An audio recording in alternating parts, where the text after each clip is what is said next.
Di fikih itu ada istilah, ada tangkihul manat, ada tahqiqul manat, ada tangkihul manat. Tangkih itu kira-kira gini, lafadz hadis itu dibuang sekian untuk tahu bahwa itu madarul hukmi. Misalnya gini, tak beri contoh paling gampang.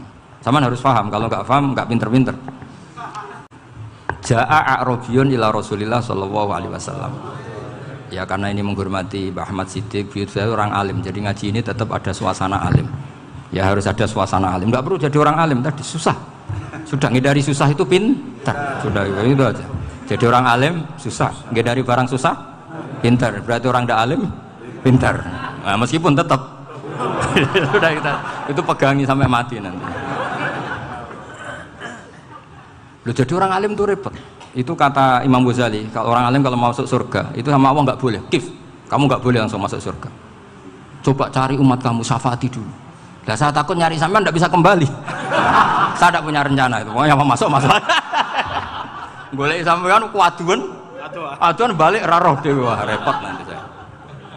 Berat jadi orang alim itu berat. Ya saya teruskan ya. Ada tangkihul manat. Ja'a a'rabiyun ila Rasulillah sallallahu alaihi wasallam. Faqala ahlaktu wa ma ahlakaka qal waqa'tu imraati fi nahari Ramadan. Ya sidang kita, saya ini rusak ya Rasulullah. Kenapa? Karena saya menjima istri saya fina hari Ramadan. Terus kata Nabi, kamu harus bayar kafarah. Napa Nabi kafarah? Puasa 2 bulan. Wong baru 1 hari aja terjadi gitu kok disuruh puasa 2 bulan. Ya tidak kuat ya Rasulullah. Baru berapa hari saya puasa aja kecelakaan seperti itu. Apalagi kalau sampai 2 bulan. Tidak ya Rasulullah. Ya sudah kalau gitu kamu pertama ngasih makan apa? Itqu raqabah kan, pertama merdekakan budak. Tapi kan sekarang nggak ada budak makanya terus sekarang langsung puasa. Wah ini nggak bisa semua. Ya sudah ngasih makan orang 60. Kasihkan siapa ya Rasul? Ya orang fakir. Saya ini paling fakir. Di kampung saya ini orang paling fakir. Jadi mulai dulu orang fakir itu hubungan suami istri itu paling lancar. Mulai dulu. Makanya orang fakir itu anaknya banyak. Karena hiburannya hanya itu. Wong Ramadan aja. Coba.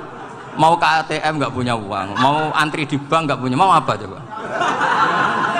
Itu mulai dulu, ini sanatnya mutasil. Wah, akhirnya sudah sanksinya kan tadi ya, itqu raqabah atau puasa 2 bulan berturut-turut atau ngasih makan 60 orang miskin. Lalu kata ahli usul fikih, kata a'rabi dibuang, nggak menjadi catatan hukum. Orang kota pun kalau melakukan itu juga kena sanksi yang sama. Imro'atau juga dibuang. Andai kan itu dilakukan untuk amatnya juga ketentuannya sama. Nah sekarang perdebatan antara Imam Syafi'i dan Imam Malik begini. Sekarang pertanyaan gini, jima istri itu hukumnya boleh apa haram? Boleh kan? Lalu kalau ada orang tanpa udzur kemudian makan siang-siang, cara Imam Malik hukumnya sama, harus kena sanksi yang sama.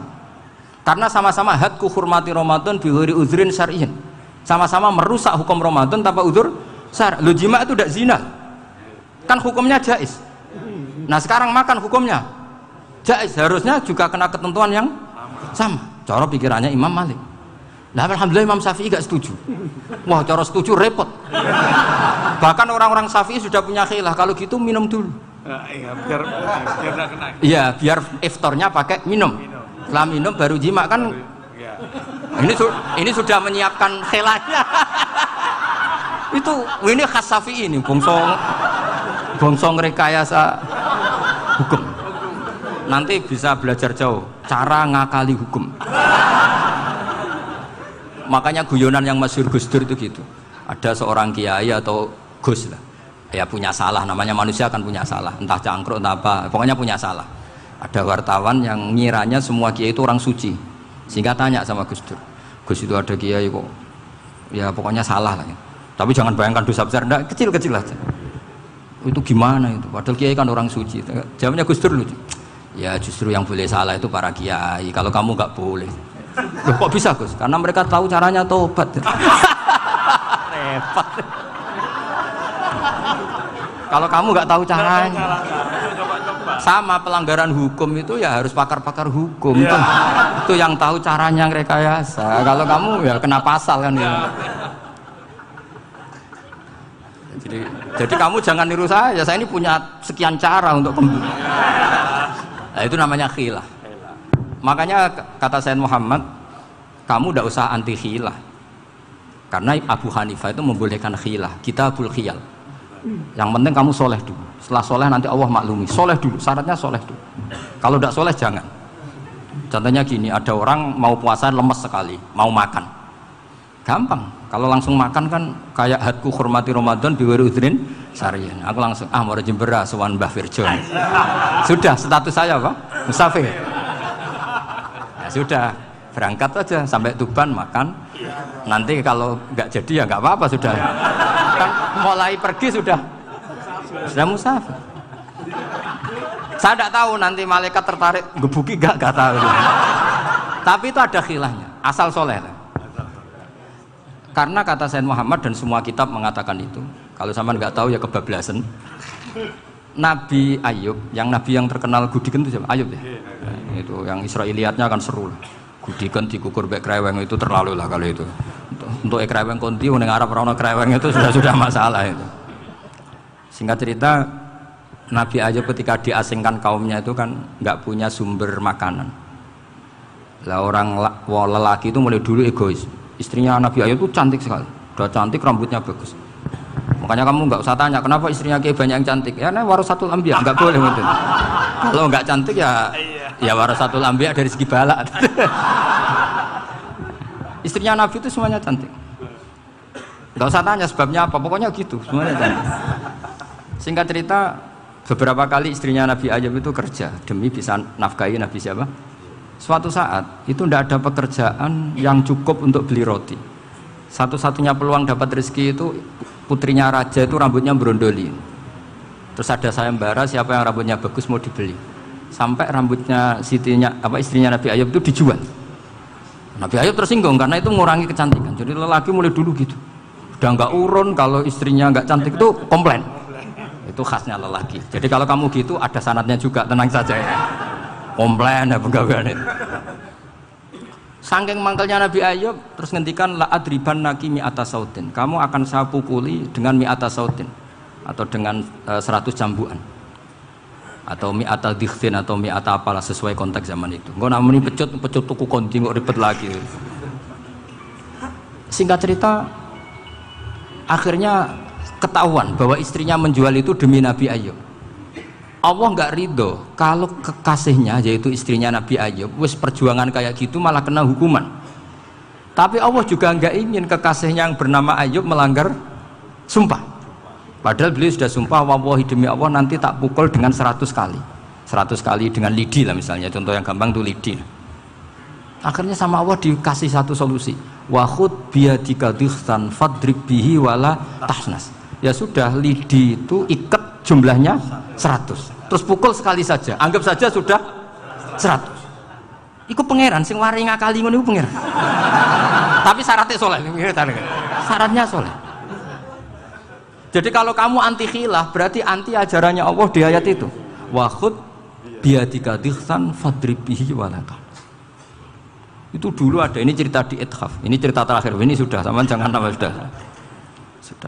Terus pengumuman tadi, yang nggak pernah sepuh ngutang saya itu haram tadi. Karena tadi saya punya kewajiban di rumah yang bisa menggugurkan ya kewajiban yang lebih besar. Lebih besar itu ya tadi, bisa pernah guru, pernah sepuh, yang jelas nggak umur. Umur sampean menangkap itu, tua-tua serepot itu.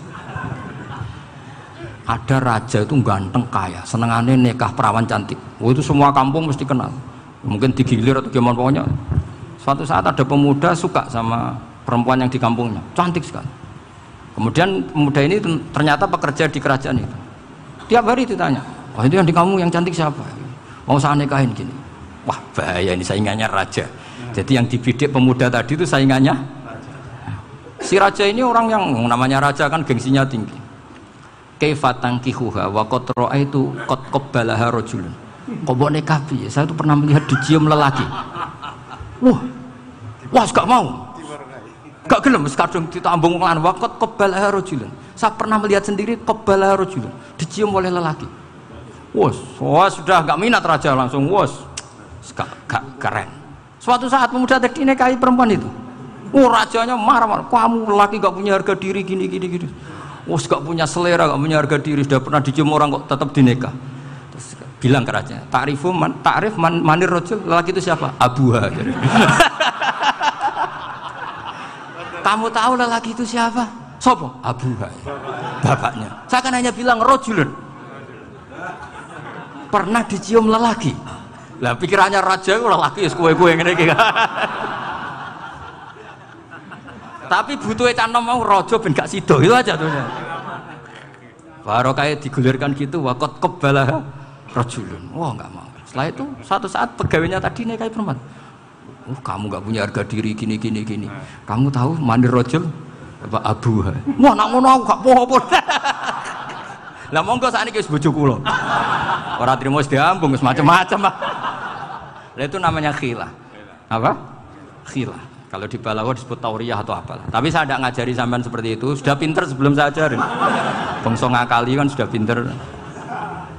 Ya ini terakhir tak baca Arabnya saja nanti. Bismillahirrahmanirrahim. Biar dapat barokahnya Syekh Nawawi juga barokahnya guru-guru. Bismillahirrahmanirrahim. Wasababu nuzuli hadil ayati annahu kana baina farisa war rumi qitalun wa kanal musyrikuna yawadduna antaghliba farisu ar-ruma li anna farisa kanu majusiyan ummiyin wal muslimuna yawadduna ghalabatar rum ala faris liqaunihim ahla kitabin. Jadi zaman dulu orang Islam lebih senang kalau yang menang itu orang Nasrani. Kalau bandingannya ateis, karena bagaimanapun percaya kekuatan langit. Sementara orang ateis sama sekali tidak percaya kekuatan. Apapun bedanya kita dengan Nasrani itu ada kesamaan, yaitu percaya adanya kekuatan langit. Sehingga ketika orang Romawi kalah itu orang Islam ikut susah. Paham ya? Makanya ini tak baca biar sampean enggak macam-macam pikirannya. Fab'atha Kisra saat terusnya, ya pokoknya seperti itu. Akhirnya Rasulullah SAW berdoa lebih senang yang menang itu Rom karena ahli kitab. Artinya apa? Kemenangan ahli kitab adalah kemenangan makhluk atau hamba Allah yang mentautkan kekuatan kita di bumi dengan kekuatan langit. Makanya saya berharap selain kita ikhtiar medis, kita harus memperbanyak istighfar. Bagaimanapun semua itu dari Allah Subhanahu wa Ta'ala. Kita menghormati negara dengan ikhtiar.